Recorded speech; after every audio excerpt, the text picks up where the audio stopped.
ദൈവത്തിൻ്റെ അതിപരിശുദ്ധ നാമം വാഴ്ത്തപ്പെടുമാറാകട്ടെ. വീണ്ടും ഒരു പ്രാവശ്യം കൂടി നമുക്ക് നേരിൽ കാണുവാൻ വലിയവനായ ദൈവം അവിടുന്ന് അവസരം ഈ കൃപയ്ക്ക് നന്ദിയോട് സ്തുതിക്കുന്നു, സ്തോത്രം ചെയ്യുന്നു. ദൈവത്തിൻ്റെ മഹനീയ നാമം വാഴ്ത്തപ്പെടുവാൻ വേണ്ടി നമുക്ക് ഒരു നിമിഷം പ്രാർത്ഥിക്കാം. ഞങ്ങളെ അളവൂടാ സ്നേഹിക്കുന്ന അടിയങ്ങളുടെ വാഴ്ത്തപ്പെട്ട നല്ല ദൈവമേ അനുഗ്രഹിക്കുമാറാകണമെന്ന് പ്രാർത്ഥിക്കുന്നു.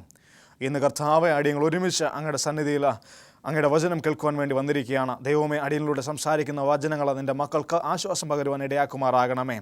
സകല മാനവും മഹത്വവും അങ്ങെടുക്കണം. വചനം അങ്ങയുടേത്, സംസാരിക്കുന്ന ദാസൻ അങ്ങയുടേത്, ഈ ഇരിക്കുന്ന ജനവും അങ്ങയുടേത്. അടിയങ്ങളുടെ കൂടെ ഇരിക്കുമാറാകണമേ. അടിയൻ ചോദിച്ചു ചുരുക്കമാണ് അധികമായ നന്മകളെ കൊണ്ട് നിറയ്ക്കണം. സകലതും വലിയവനായ യേശു ക്രിസ്തുവിൻ്റെ നാമത്തിൽ ചോദിക്കുന്നു. കൃപ തോന്നി പ്രാർത്ഥന കേൾക്കണം പരമപിതാവേ, ആമേൻ. യോഹന്നാൻ്റെ സുവിശേഷം 11-ാം അധ്യായം അതിൻ്റെ 25-ഉം 26-ഉം വാക്യങ്ങൾ നമ്മൾ വായിക്കുമ്പോൾ നമുക്ക് മനസ്സിലാക്കാൻ കഴിയുന്നത്, എന്നിൽ വിശ്വസിക്കുന്നവൻ മരിച്ചാലും ജീവിക്കും, ജീവിച്ചിരുന്നവൻ എന്നാൽ വിശ്വസിക്കുന്നവൻ ആരും ഒരു നാളും മരിക്കുകയില്ല. ഇരുന്ന് എന്നിൽ വിശ്വസിക്കുന്നവൻ ഒരു നാളും മരിക്കുകയില്ല. എന്നിൽ വിശ്വസിക്കുന്നവൻ എന്ത് ചെയ്യുക, മരിച്ചാലും അവൻ എന്ത് ചെയ്യും, ജീവിക്കും എന്ന് വേദപുസ്തകത്തിൽ പറയുന്നു. മരണത്തെക്കുറിച്ച് മനുഷ്യന് വളരെ വ്യക്തമായിട്ടുള്ളൊരു ചിന്തയാണ്. മരണം അത് പേടിയോടെ മനുഷ്യൻ കാണുന്നതാണ്. എന്നാൽ ദൈവത്തെ ആശ്രയിക്കുന്ന മക്കൾക്ക് അവൻ എന്ത് ചെയ്യുന്നു, വിശ്വസിച്ചാൽ അവൻ മരിച്ചാലും എന്ത് ചെയ്യും, ജീവിക്കും എന്ന് പറയുന്നുണ്ട്. മരണത്തെക്കുറിച്ച് നമ്മൾ ചിന്തിക്കുകയാണ് എങ്കിൽ മരണത്തെ ജയിച്ചവനാണ് എൻ്റെ സ്വർഗത്തിലെ ദൈവം. ഇനി പഴയ നിയമ കാലഘട്ടത്തിൽ നമ്മൾ നോക്കുകയാണ് എങ്കിൽ മരിച്ച ആൾക്കാരെ ഉയർത്തെഴുന്നേൽപ്പിച്ച സംഭവബഹുലമായ കാര്യങ്ങളെക്കുറിച്ച് നമുക്ക് കാണാൻ കഴിയുന്നു. ഇവിടെ ശൂനേംകാരത്തേക്ക് ഒരു മകൻ ജനിക്കുകയുണ്ടായി. അത് എലീശ പ്രവാചകൻ പറഞ്ഞ അനുസരിച്ചാണ് ഒരു മകൻ ജനിച്ചത്.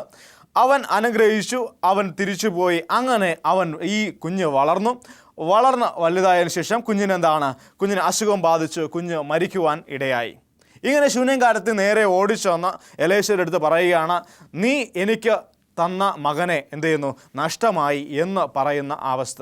അങ്ങനെ സ്വർഗത്തിലെ ദൈവം കൊടുത്ത മകൻ മരിച്ചു എന്ന് ശൂന്യംകാരത്തിൽ പറയുവാൻ ഇടയായി. അങ്ങനെ പറഞ്ഞതിന് പ്രകാരം എലീശ ഓടി പോവുകയാണ്. എലീശ അവിടെ ചെന്ന് ഈ കുഞ്ഞുമായിട്ട് എലീശ ഒരു റൂമിലിരിക്കുന്നു. എന്നിട്ട് എലീശയിൽ നിന്നുള്ള ചൂട് ഈ കുഞ്ഞിന് പകർന്നു കൊടുത്തു. അങ്ങനെ കുഞ്ഞ് ജീവനോടെ വരുന്നതായിട്ട് നമുക്ക് കാണാൻ കഴിയുന്നു. അവരുടെ ജീവിതത്തിൽ ഉണ്ടായിരുന്ന ഒരു മകനാണ്. ആ മകൻ മരിച്ചുപോയി. അവനെ എന്ത് ചെയ്യുന്നു, ദൈവത്തിൻ്റെ ദൂതൻ മുഖാന്തരം അവനെ ഉയർത്തെഴുന്നേൽപ്പിച്ചു. ഇവിടെ എലീശയുടെ ജീവിത ചരിത്രത്തിൽ നമുക്ക് കാണാൻ എലീശ ഒരു മരിച്ച വ്യക്തിയെ ഉയർത്തെഴുന്നേൽപ്പിച്ചു എന്ന്. നമ്മൾ വീണ്ടും അവിടെ നിന്ന് വരുമ്പോൾ എലീശയുടെ അസ്ഥിയിൽ തൊട്ടപ്പോൾ ഒരു വ്യക്തി അവൻ മരണത്തിൽ നിന്ന് അവൻ ഉയർത്തെഴുന്നേറ്റു. ഇവിടെയെല്ലാം നമ്മൾ കാണുന്നത് ദൈവത്തിൻ്റെ ശക്തിയുള്ള മനുഷ്യർക്ക്, ദൈവത്തിൻ്റെ അതിശയമായ കരങ്ങളുള്ള മനുഷ്യർക്ക് അസാധ്യങ്ങളെ സാധ്യമാക്കുവാൻ കഴിയും. മരണമെന്ന് പറയുന്നത് അവന് പേടിക്കാനുള്ള കാര്യമല്ല. മരണമെന്ന് പറയുന്നത് ഒരു നിത്യനാശമല്ല, അവൻ നിത്യജീവനിലേക്കുള്ളൊരു വഴിയാണ്. അപ്പോൾ മരണത്തിലൂടെ നമുക്ക് എന്ത് ചെയ്യും, എല്ലാം നമുക്ക് നേടുവാൻ കഴിയും. അങ്ങനെ ഇവിടെ കാണുന്നത് എലീശയുടെ അസ്ഥി വരെ ദൈവത്തിൻ്റെ ശക്തി ഉണ്ടായിരുന്നു എന്ന് നമുക്ക് മനസ്സിലാക്കാൻ കഴിയും. ഇനി കർത്താവായ യേശുക്രിസ്തു ഈ ഭൂമിയിൽ ഉണ്ടായിരുന്ന സമയത്ത് അവൻ ഒരു ഫാമിലിയെ ഓർത്ത്, ഒരു കുടുംബത്തെ ഓർത്ത് അവൻ കണ്ണുനീർ വാർക്കുകയാണ്. യേശു ഒരു മനുഷ്യനെ കുറിച്ച് ഓർത്ത് അവൻ കണ്ണുനീർ വാർക്കുകയാണ്. ഇവിടെ വേദപുസ്തകത്തിലെ ഏറ്റവും ചെറിയൊരു വാക്യം അവിടെ ഉടലെടുത്തു. അത് യേശു കണ്ണുനീർ വാർത്തു എന്ന്. അവൻ എന്തിനാണ് ഇങ്ങനെ കണ്ണുനീർ വാർത്തത്, എന്ത് സാഹചര്യത്തിലാണ് കണ്ണുനീർ വാർത്തത് എന്നുള്ള കുറിച്ചെല്ലാം നിങ്ങൾക്ക് അറിയാം. എന്നാലും ഞാൻ പറയുകയാണ്, ഒരു കുടുംബത്തിൽ അത്താണിയായിരുന്ന ഒരു പുരുഷൻ അവൻ എന്ത് ചെയ്തു, അവൻ മരിക്കുവാനിടയായി. അവന് ഉണ്ടായിരുന്നത് 2 സഹോദരിമാരായിരുന്നു. ആ സഹോദരിമാർക്കുള്ള ഏക ആശ്രയം എന്ന് പറയുന്നത് ഈ വ്യക്തിയായിരുന്നു. ഈ വ്യക്തി മരിച്ചപ്പോൾ അവർക്ക് ആശ്രയം നഷ്ടപ്പെട്ടു. അവർക്ക് ആശ്രയം ഉണ്ടായിരുന്ന വ്യക്തി, ഈ ഭൂമിയിൽ അവർക്ക് ആശ്രയം ഉണ്ടായിരുന്ന വ്യക്തി ഈ മരിക്കപ്പെട്ടു. എന്നാൽ അവർ വിശ്വസിക്കുന്ന ഒരു വ്യക്തിയുണ്ട്. അതായത് കർത്താവായ യേശുക്രിസ്തുവിൽ അവർ പൂർണ്ണമായും വിശ്വസിക്കുന്നു. അതുകൊണ്ടാണ് കർത്താവായ യേശുക്രിസ്തു 3 ദിവസം കഴിഞ്ഞ് വന്ന സമയത്ത് മാർത്ത പറയുന്നത്, നീ ഇവിടെ ഉണ്ടായിരുന്നു എങ്കിൽ ഇത് സംഭവിക്കില്ലായിരുന്നു എന്ന് പറയുന്നൊരവസ്ഥ. അങ്ങനെ പറയുവാനിടയായി. എന്നാലും ദൈവം അവിടെ കൃത്യസമയത്ത് എത്തിയെന്ന് വേണം നമ്മൾ പറയേണ്ടത്. കാരണം അവൻ വന്നു, ഈ കുടുംബത്തെ ഓർത്ത് കണ്ണുനീർ വാർത്തു. എന്നിട്ട് അവൻ ദൈവത്തെ വിശ്വസിക്കുന്ന മനുഷ്യർക്ക് ഒരു നാളും ഒരു കുറവും സംഭവിക്കില്ല എന്നതിന് ഒരു ഉത്തമ ഉദാഹരണമാണ് ഇവിടെ കാണുന്നത്. 3 ദിവസം കഴിഞ്ഞ് മരിച്ച് അടക്കപ്പെട്ട ലാസറിനെ നാറ്റം വെച്ച് അടക്കപ്പെട്ട ലാസറിനെ ദൈവം എന്ത് ചെയ്യുന്നു? ലാസറെ പുറത്തു വരിക എന്ന് പറഞ്ഞ് ലാസറിനെ ഉയർപ്പിക്കുന്ന ഒരു വലിയൊരു കാര്യം നമ്മൾ അവിടെ കാണുവാനിടയായി. അപ്പോൾ ഇവിടെയെല്ലാം പറയുന്നത് ദൈവത്തെ അറിയുന്ന മക്കൾക്ക് ഒരു നാളും ഒരു കുറവും സംഭവിക്കില്ല. വിശ്വസിച്ചാൽ നീ ദൈവത്തിൻ്റെ മഹത്വം കാണും എന്ന് ദൈവത്തിൻ്റെ വചനം, അതായത് കർത്താവ് യേശുക്രിസ്തു പറഞ്ഞു. വിശ്വസിച്ചാൽ നീ ആരുടെ മഹത്വം കാണും? ദൈവത്തിൻ്റെ മഹത്വം കാണും. യോഹന്നാന്റെ സുവിശേഷം 11-ാം വാക്യത്തിലാണ് ഇത് പറയുന്നത്. വിശ്വസിച്ചാൽ നീ ദൈവത്തിൻ്റെ മഹത്വം കാണും. വിശ്വസിക്കുക, എന്നാൽ വലിയവനായ ദൈവം വളരെ വലിയ അത്ഭുതങ്ങളെ നിങ്ങളുടെ ജീവിതത്തിൽ ചെയ്യാൻ ഇരിക്കുകയാണ്. നിങ്ങൾ വിചാരിക്കും ഈ ലോകത്ത് എനിക്കിതൊന്നും സാധ്യമല്ല, അസാധ്യമാണ്. എന്നാൽ അസാധ്യങ്ങളെ സാധ്യമാക്കുന്ന ഒരു ദൈവം. പ്രിയമുള്ള ദൈവമക്കളെ, നമ്മൾ ഇസ്രായേൽ മക്കളെ കുറിച്ച് ഇനി വീണ്ടും ഒന്ന് ചിന്തിക്കുകയാണ് എങ്കിൽ ഇസ്രായേൽ മക്കളെല്ലാം ദൈവം അവർക്ക് നന്മ ചെയ്തു, എന്നാൽ ദൈവത്തെ വിട്ട് അവരെന്ത് ചെയ്തു? അവർ അകന്നു പോയി. ദൈവം എത്രത്തോളം നന്മ ചെയ്താലും പലപ്പോഴും നമ്മുടെ അവസ്ഥയും ഇതാണ്, ദൈവത്തെ വിട്ട് അകന്നു പോകും. അങ്ങനെയുള്ള സാഹചര്യത്തിൽ, അങ്ങനെയുള്ള ഒരു സന്ദർഭത്തിൽ നമ്മൾ നോക്കുകയാണെങ്കിൽ ഇസ്രായേൽ മക്കൾ ദൈവത്തിന് എതിരായി പിറുപിറുത്തു, അവർ ദൈവത്തിനെതിരായിട്ട് സംസാരിച്ചു. അങ്ങനെയുള്ള സമയത്ത് ദൈവം സ്വർഗത്തിൽ നിന്ന് അഗ്നിസർപ്പങ്ങളെ ഇറക്കി ഇവരെ കടിപ്പിക്കുവാൻ ഇടയായി. അങ്ങനെ അഗ്നിസർപ്പങ്ങൾ ഇവരെ കൊത്തുകയാണ്. അഗ്നിസർപ്പങ്ങൾ കൊത്തുന്ന സമയത്ത് എന്ത് സംഭവിക്കും? ഇവർക്ക് മരണം സംഭവിക്കും. മരണം സംഭവിച്ച ഇവർ നിലത്തേക്ക് വീഴാൻ തുടങ്ങി. അപ്പോഴേക്കും അവർ പറഞ്ഞു, അയ്യോ ദൈവമേ എന്ന് പറഞ്ഞുകൊണ്ട് വീണ്ടും കരഞ്ഞ് നിലവിളിച്ചുകൊണ്ട് യഹോവയുടെ സന്നിധിയിൽ വന്ന് നിന്ന് മോശയോട് കരഞ്ഞ് നിലവിളിക്കുവാൻ ഇടയായി. അങ്ങനെ പറഞ്ഞതിൻ്റെ പ്രകാരം ദൈവം പറഞ്ഞു, മോശയോട് പറഞ്ഞു, മോശെ നീ എന്ത് ചെയ്യണം? നീ ഒരു താമ്രസർപ്പത്തെ ഉണ്ടാക്കണം. നീ ഒരു താമ്രസർപ്പത്തെ ഉണ്ടാക്കി ഇവിടെ തൂക്കുക. ഈ താമ്രസർപ്പത്തെ നോക്കുന്നവരെല്ലാവരും എന്ത് ചെയ്യും? അവർ രക്ഷ പ്രാപിക്കും എന്ന് പറഞ്ഞു. ഇങ്ങനെ പറഞ്ഞതിന് പ്രകാരം മോശ ഒരു താമ്രസർപ്പത്തെ ഉണ്ടാക്കി അവൻ അവിടെ തൂക്കിയിട്ടു. അവിടെ തൂക്കിയിട്ട സമയത്ത് അവരെ എല്ലാ അഗ്നിസർപ്പങ്ങൾ കടിക്കുന്ന സമയത്ത് നേരെ അവർ നോക്കുകയാണ് താമ്രസർപ്പത്തിലേക്ക്. അവർ രക്ഷ പ്രാപിച്ച് വരുന്ന സന്ദർഭം. ഇതുപോലെ നോക്കുമ്പോൾ അഗ്നിസർപ്പം കടിച്ചാൽ എന്ത് ചെയ്യണം? താമ്രസർപ്പത്തെ നോക്കണം. നിങ്ങൾ ഒരു പക്ഷേ ഈ താമ്രസർപ്പം നിൽക്കുന്ന സ്ഥലത്താണ് നിങ്ങളെ അഗ്നിസർപ്പം കടിക്കുന്നതെന്ന് വിചാരിക്കുന്ന സ്ഥലത്ത് ഈ അടുത്ത് നിന്നു എന്ന് പറഞ്ഞാൽ നിങ്ങൾക്ക് രക്ഷ പ്രാപിക്കുവാൻ കഴിയുമോ? ഇല്ല. നിങ്ങൾ എന്ത് ചെയ്യണം? താമ്രസർപ്പത്തെ നോക്കണം. നോക്കിയാൽ മാത്രമേ നിങ്ങൾക്ക് എന്ത് ചെയ്യുള്ളൂ? രക്ഷ ലഭിക്കത്തുള്ളൂ. അഗ്നിസർപ്പം കടിക്കുന്ന മനുഷ്യൻ താമ്രസർപ്പത്തെ നോക്കിയാൽ മാത്രമേ അവൻ എന്ത് ചെയ്യത്തുള്ളൂ? രക്ഷ ലഭിക്കത്തുള്ളൂ. അപ്പോൾ രക്ഷ ലഭിക്കണമെങ്കിൽ താമ്രസർപ്പത്തെ നോക്കണം. ഇനി അവന് അതിനെ ചുറ്റിപ്പറ്റി നിന്നാലൊന്നും എന്ത് ചെയ്യത്തില്ല? രക്ഷ ലഭിക്കത്തില്ല. പലപ്പോഴും നമ്മുടെ ജീവിതത്തിൽ സംഭവിക്കുന്നതാണ്. നമ്മൾ എല്ലാവരും വിശ്വാസികളാണെന്ന് പറയും, സഭയുമായിട്ട് ചുറ്റിപ്പറ്റി നിൽക്കത്തേ ഉള്ളൂ. എന്നാൽ എന്ത് ചെയ്യില്ല? സഭയ്ക്ക് അകത്ത് കയറത്തില്ല, പള്ളിക്ക് അകത്ത് കയറത്തില്ല. പലപ്പോഴും നമ്മൾ പറയാണ്ട്, ദൈവം എൻ്റെ സഹോദരി ഈ നേർച്ച പൈസയും കൂടെ എന്ത് ചെയ്യണം? ആ പള്ളിയിലൊന്ന് ഇട്ടേക്കണം. എന്നാൽ എന്ത് ചെയ്യുക? പള്ളിയിൽ വന്നിടാനുള്ളൊരു മനസ്സ് ഇല്ല. നീ നിനക്ക് അനുഗ്രഹം ലഭിക്കണമെങ്കിൽ നീ എന്ത് ചെയ്യണം? താമ്രസർപ്പത്തെ നോക്കണം.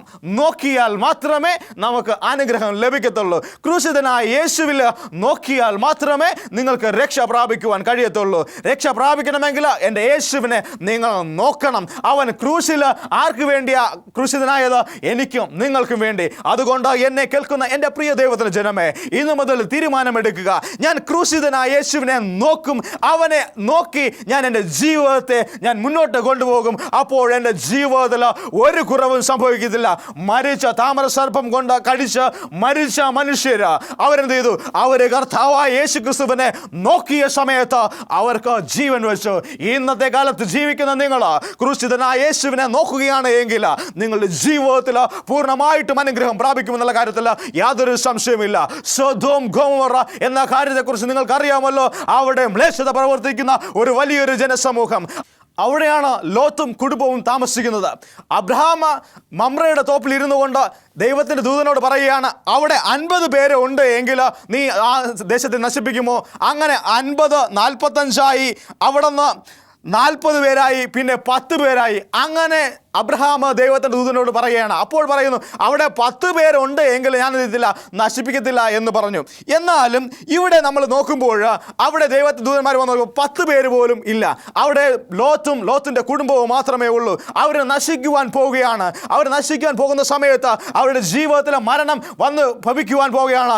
അങ്ങനെ ഇരിക്കുന്ന സമയത്ത് ദൈവത്തിൻ്റെ ദൂതൻ എന്താണ്, ലോത്തിനെയും കുടുംബത്തെയും കൈക്ക് പിടിച്ചുകൊണ്ട് അവരെ അവിടെ നിന്ന് സൊദോം ഗൊമോറയിൽ നിന്ന് പുറത്തേക്ക് കൊണ്ടുവരുന്ന ഒരു അവസ്ഥ നമുക്ക് കാണാൻ കഴിയുന്നു.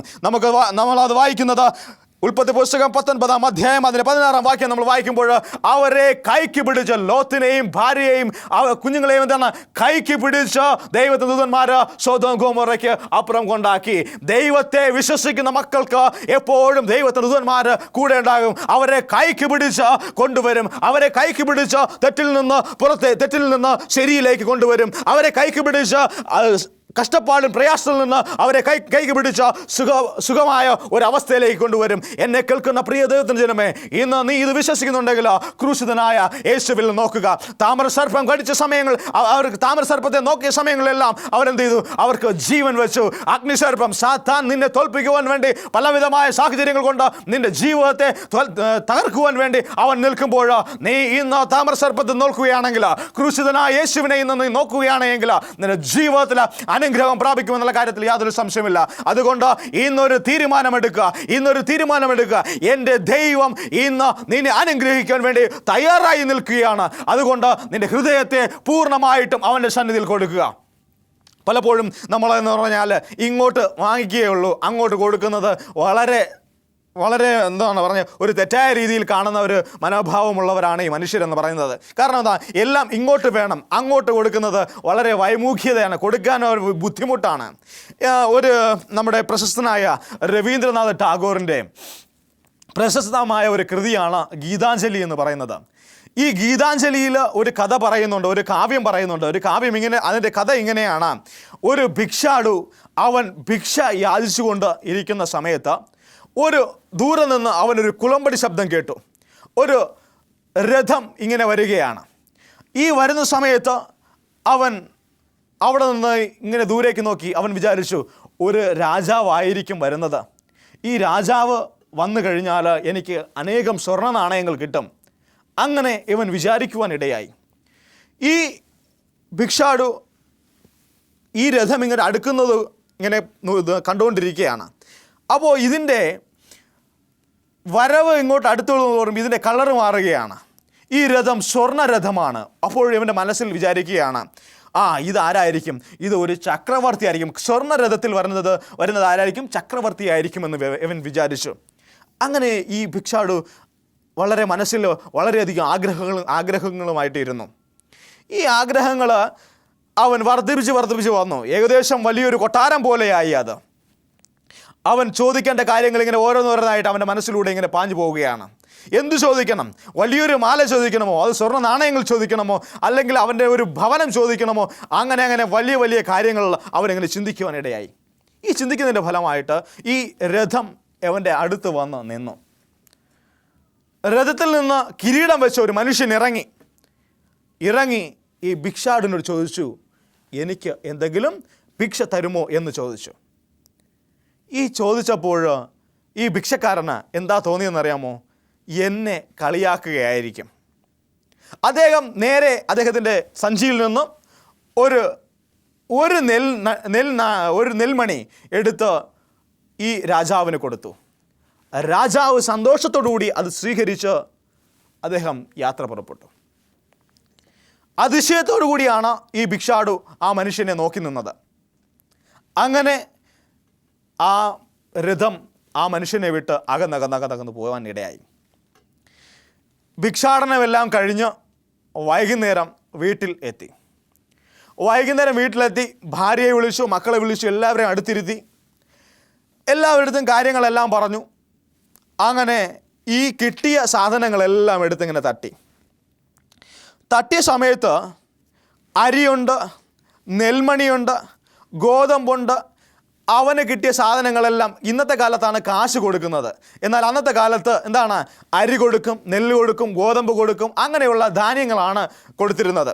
അപ്പോൾ ഇതിൽ ഒരു നെൽമണി നോക്കിയപ്പോൾ ഒരു നെൽമണി ഇരുന്ന് തിളങ്ങുന്നു. എടുത്തു നോക്കിയപ്പോൾ ഒരു നെൽമണി തിളങ്ങുകയാണ്. ഇതെങ്ങനെയാണ് സംഭവിച്ചത്? എനിക്കെല്ലാവരും ഗോതമ്പൊക്കെയാണ് തന്നത്, ഇതൊക്കെ തന്നത്, ആരും എനിക്ക് സ്വർണം തന്നിട്ടില്ല. എന്നാൽ ഇതെങ്ങനെ സംഭവിച്ചു എന്ന കാര്യത്തെക്കുറിച്ച് അദ്ദേഹം ചിന്തിക്കുവാനിടയായി. അപ്പോഴാണ് മനസ്സിലാകുന്നത്, ഞാൻ ആ രാജാവിന് കൊടുത്തത് എന്താണ്? ഒരു നെൽമണിയാണ്. ആ വന്നത് രാജാവല്ല, ആരായിരുന്നു? ദൈവമായിരുന്നു എന്ന് ഗീതാഞ്ജലിയിൽ പറയുന്നുണ്ട്. രവീന്ദ്രനാഥ് ടാഗോറിൻ്റെ പ്രശസ്തമായ ഒരു കൃതിയാണ്. അവിടെ പറയുന്നു, ഇതാണ് ദൈവമാണ് വന്നത്, അതുകൊണ്ട് ദൈവത്തിനാണ് കൊടുത്തത് എന്ന്. പലപ്പോഴും ആര് വന്നാലും നമ്മൾ ചോദിക്കുന്നത്, നമ്മളെപ്പോഴും എന്താണ്? നമ്മുടെ കാര്യങ്ങൾ എപ്പോഴും ഭദ്രമായിരിക്കണം, മറ്റുള്ളവരെ കുറിച്ചൊന്നും നമുക്ക് ചിന്തയില്ല.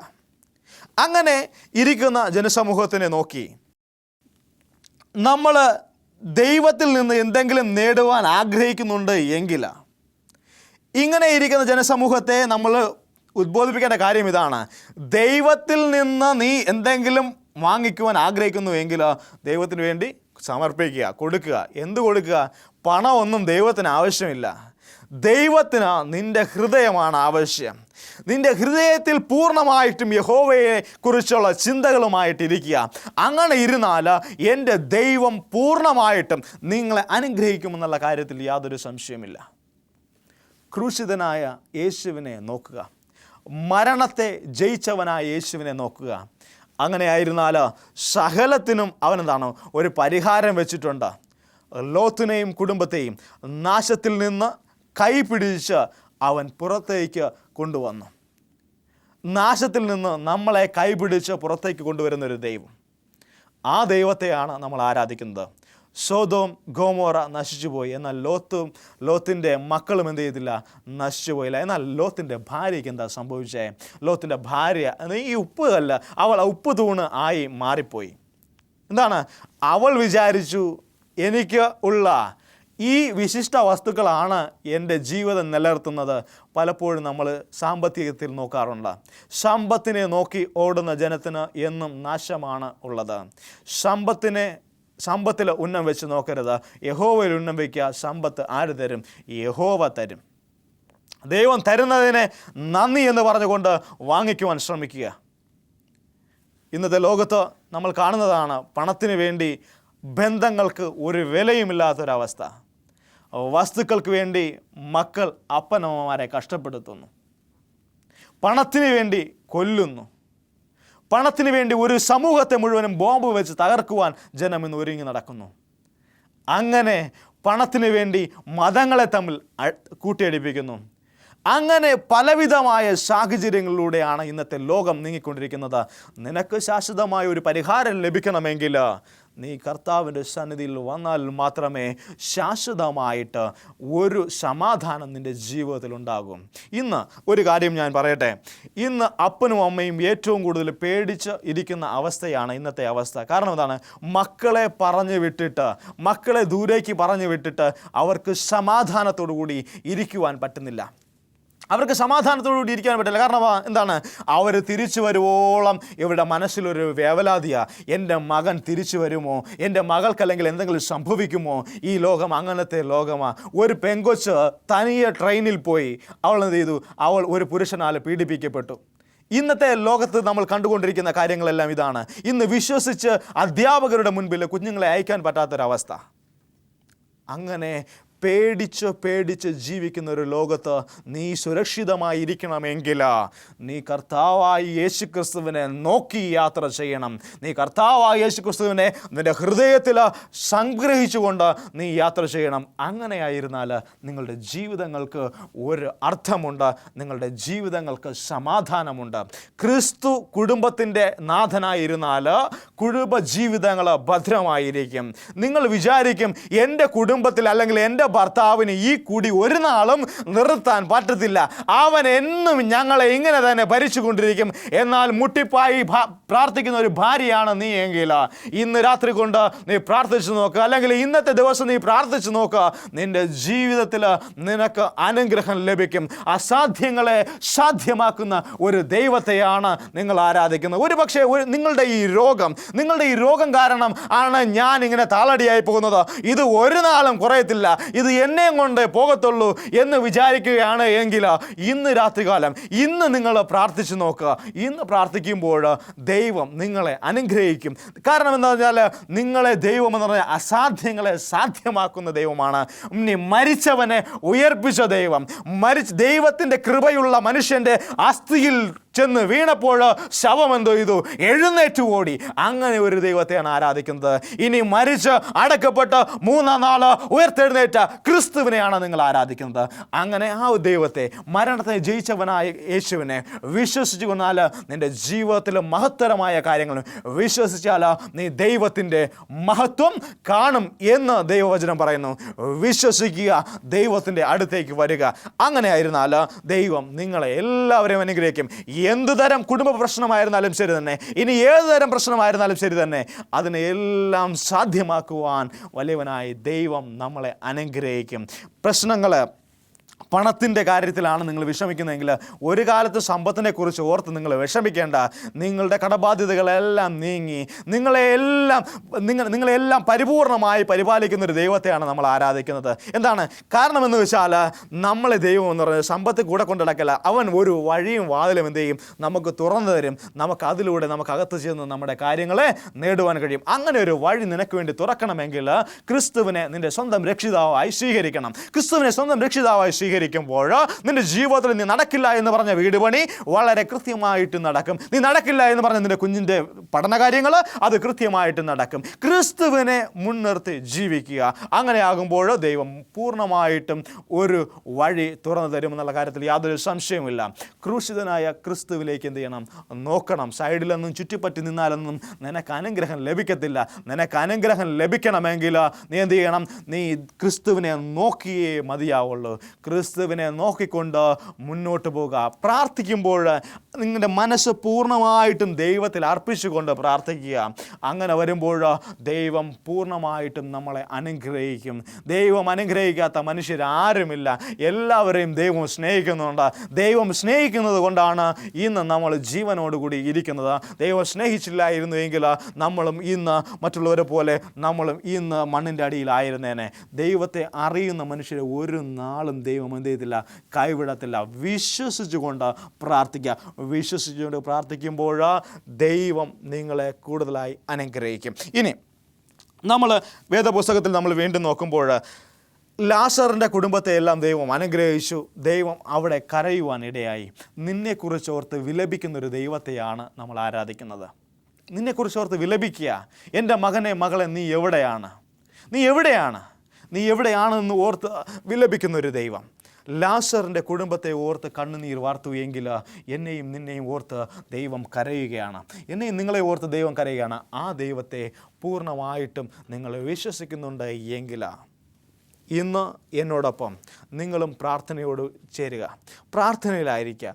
പ്രാർത്ഥിക്കുമ്പോൾ സകലത്തെയും വിട്ടറിയുക. നിങ്ങളുടെ ചിന്തകളെ എല്ലാം പൂർണ്ണമായിട്ടും വിടുക. എൻ്റെ ദൈവത്തിൽ കോൺസെൻട്രേറ്റ് ചെയ്യുക. എൻ്റെ ദൈവത്തിൽ പൂർണ്ണമായിട്ടും ശ്രദ്ധ കേന്ദ്രീകരിക്കുക. അങ്ങനെ പ്രാർത്ഥിക്കുമ്പോൾ ദൈവം നിങ്ങളുടെ പ്രാർത്ഥന കേൾക്കും. അങ്ങനെ പ്രാർത്ഥിക്കുമ്പോൾ ദൈവം നിങ്ങൾക്ക് അനുഗ്രഹം തരും. എൻ്റെ ദൈവം എന്ന് പറയുന്നത് സകലത്തെയും സാധ്യമാക്കുന്ന ഒരു ദൈവത്തെയാണ് നമ്മൾ ആരാധിക്കുക. അങ്ങനെ വിശ്വസിക്കുന്നുവെങ്കിൽ നിങ്ങൾ എന്നോടൊപ്പം ചേർന്ന് പ്രാർത്ഥിക്കുക.